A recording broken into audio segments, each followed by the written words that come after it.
7 bonnes raisons de choisir Voyage Antillais. Voyage Antillais est une agence antillaise depuis plus de 50 ans. Voyage Antillais vous réserve un accueil chaleureux, une qualité de service, un accompagnement soigné, toujours avec le sourire. Voyage Antillais vous propose les meilleurs prix. Avec Voyage Antillais, vous bénéficiez de facilités de paiement. Votre deuxième bagage est offert. Voyage Antillais, c'est 2 agences en Île-de-France qui relient les Antilles à Paris. Voyage Antillais, nous là vous faisons voyager. Martinique Actualité.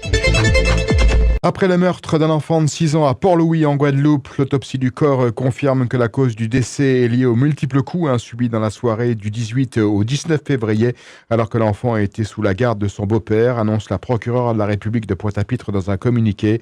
Le beau-père et la mère ont été déférés ce matin en vue de la saisine d'un juge d'instruction. Il est reproché au beau-père âgé de 27 ans des faits de meurtre sur mineur de moins de 15 ans. Le parquet prendra des réquisitions de détention provisoire. S'agissant de la mère de la victime âgée de 29 ans, la qualification de violence sur mineur de moins de 15 ans par ascendant est retenue avec réquisition de placement sous contrôle judiciaire. Le maire de Fort-de-France, Didier Laguerre, a récemment présenté un projet ambitieux visant à redynamiser le centre-ville de la capitale de la Martinique.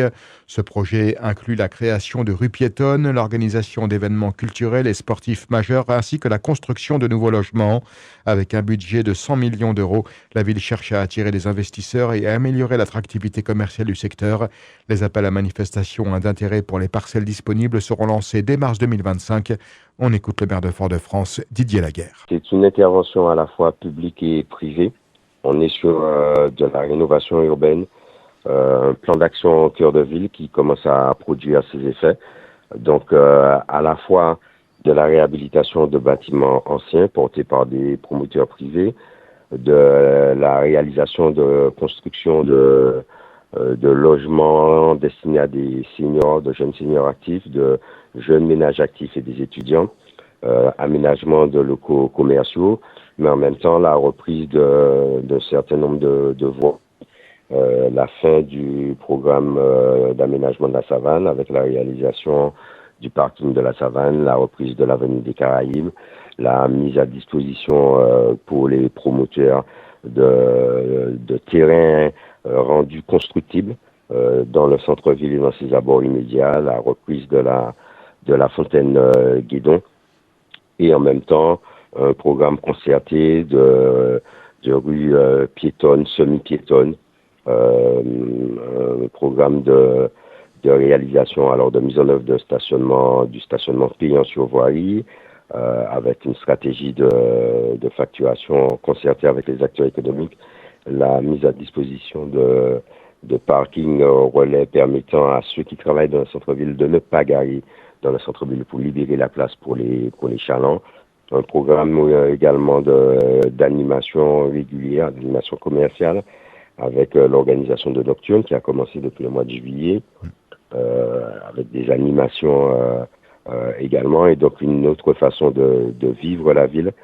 Et puis la réalisation en concertation avec les habitants et les acteurs économiques de rues à thème. Le premier démonstrateur de ce que ça peut être, c'est la rue Garnier-Pagès qui a été en 5 ans totalement rénovée et réhabilitée grâce à l'intervention de fonds publics, ville, État, Agence nationale de la rénovation urbaine et de la participation citoyenne, de l'implication d'investisseurs privés. En Martinique, le projet de restauration de la mangrove de Port-Coé est activé pour redresser un écosystème fortement dégradé. Piloté par la CACEM en collaboration avec l'association Roots of the Sea, la ville de Lamentin et des experts, il vise à dépolluer le site et restaurer 1880 mètres carrés de mangroves. Ce projet intègre la préservation de la biodiversité avec la plantation de palétuviers rouges et blancs. En plus de ces enjeux environnementaux, le projet cherche à développer des opportunités économiques, notamment pour le tourisme de plaisance.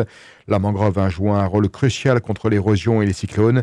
Le site deviendra également un pôle de transport maritime complémentaire des 3 îlets et de l'étang Abricot. La sensibilisation des usagers à la biodiversité de la mangrove est essentielle afin de favoriser sa protection. Le projet s'étendra sur 3 ans avec des travaux en plusieurs phases jusqu'en 2027. Les Chelchiarois ont jusqu'au 28 février pour choisir les projets qu'ils souhaitent voir réalisés grâce au budget participatif de la ville. Après la collecte des idées et l'étude de faisabilité, 21 projets sont proposés, de l'installation de fontaines à eau à la création d'une aire de fitness, en passant par la rénovation de l'aire de jeu de Lance-Madame. Ce budget participatif permet aux citoyens de choisir des projets d'intérêt généraux avec une enveloppe de 400 000 € alloués pour leur réalisation. Le montant des projets varie entre 3 000 et 100 000 € et le nombre de projets retenus dépendra des votes. La mise en œuvre de ces projets est prévue pour cette année et la remise des prix aura lieu le 16 mars. Vive la démocratie participative. La grippe en Martinique montre des signes de ralentissement, selon le dernier rapport de Santé publique France. Après plusieurs semaines de circulation intense, les indicateurs sont en baisse. Cependant, le virus reste actif avec un taux de positivité des prélèvements hospitaliers toujours élevé à 29%. Depuis le début de l'épidémie, en décembre 2024, 9 cas graves ont été signalés. Les autorités recommandent de maintenir les gestes de prévention, notamment la vaccination et le port du masque pour les populations à risque. En Guadeloupe, la sécurité routière est devenue une priorité avec un taux de mortalité 3 fois supérieur à celui de la France hexagonale. En 2024, 54 personnes ont perdu la vie sur les routes de l'île. Le préfet Xavier Lefort a alerté sur la situation catastrophique, soulignant que 80% des accidents mortels sont causés par l'alcool, les stupéfiants et la vitesse. Les autorités renforcent les contrôles, notamment les week-ends, pour lutter contre ce fléau. Là aussi, les assises régionales de la sécurité routière organisées récemment ont permis de mettre en lumière la nécessité de travailler sur les comportements des conducteurs pour réduire ce fléau dans l'archipel. Comparativement, la Martinique affiche des chiffres bien moins inquiétants avec seulement 24 tués en 2024, ce qui est toujours bien sûr trop élevé. À Saint-Martin, les professionnels restaurateurs et commerçants de la marine à Port-la-Royale ont exprimé leur colère face à l'insécurité croissante. Après plusieurs braquages, dont un le 14 février dernier, ils dénoncent l'inaction des autorités et l'entretien insuffisant des lieux. Yann Lecam, président de l'association des commerçants, alerte: l'insécurité menace tout le monde, pas seulement les commerçants. Il demande des mesures concrètes pour restaurer la sécurité et revitaliser la zone. L'avenir fonce sur nous et il est alimenté par l'intelligence artificielle. Le 25 février, mardi prochain, l'Espace Sonate à Fort-de-France accueillera à 18h une conférence cruciale sur l'essor de l'IA générative. 2 experts de Madin IA disséqueront les impacts sismiques de cette technologie. L'IA va-t-elle voler nos emplois, remodeler la société, libérer une créativité sans précédent? La conférence promet une plongée en profondeur sur la façon dont l'IA générative réécrit les règles du travail, stimule la productivité et transforme les médias visuels et audio. Et tenez-vous bien, une démo en direct vous montrera la puissance de cette technologie. Les billets coûtent 30 € via Bizouk. Appelez le 0696 40 42 41 pour tout savoir. Ce samedi soir, Fort-de-France va briller avec la Bétafé Parade, une explosion de lumière et de couleurs fluorescentes à partir de 18h avec le bal déambulatoire de Charivari. Annoncé comme la dernière en 2024, la parade fait finalement son grand retour cette année. Éric Ménil de Guanaval, l'association organisatrice, explique que les événements sociaux ont compliqué les projets, mais qu'il est impensable de laisser un vide. Alors, c'est reparti pour cette édition 2025 et croyez-nous, ça va être incandescent. Et tout de suite, c'est l'agenda du week-end sportif avec Rémi Colbert. Bonjour à tous. Nous ouvrons l'agenda de ce vendredi avec du tennis. Les finales du tournoi Open du TCM de la ville du Robert se déroulent ce vendredi à partir de 18h30 au tennis club du quartier Fauachaud. Un handball pour le compte de la 14e journée du championnat Excellence. Les équipes féminines et masculines seront sur les différents parquets demain à partir de 19h. Ce week-end, le sport sera présent à l'occasion de la fête patronale de la ville de Sainte-Luce.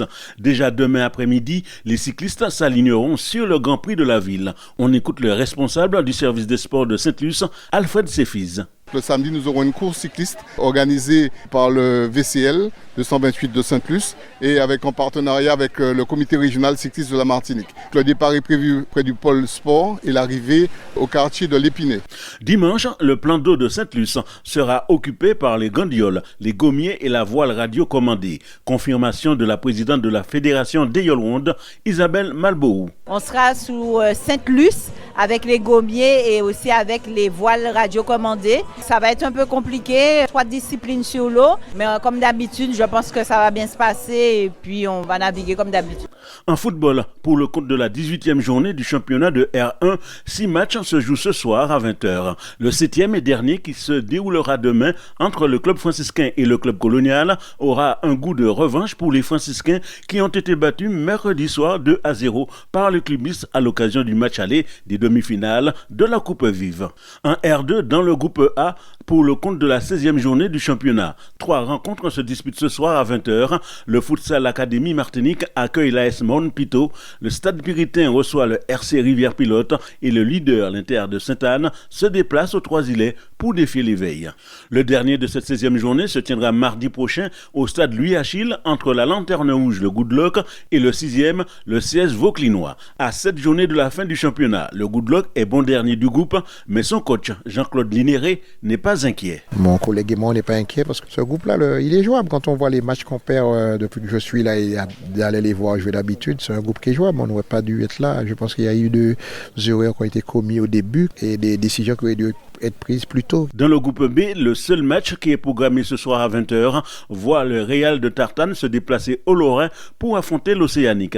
Les autres confrontations se tiendront demain après-midi. En athlétisme, après avoir remporté le 60 mètres aide du meeting indoor de Paris en 7 secondes 83, la Martiniquaise Laetitia Bapté, licenciée à l'US Robert à Martinique, participera au championnat de France indoor qui se dérouleront ce week-end à Miramas dans les Bouches-du-Rhône. Outremernews.fr, le site de l'actualité Outre-mer, 24 heures sur 24 et 7 jours sur 7.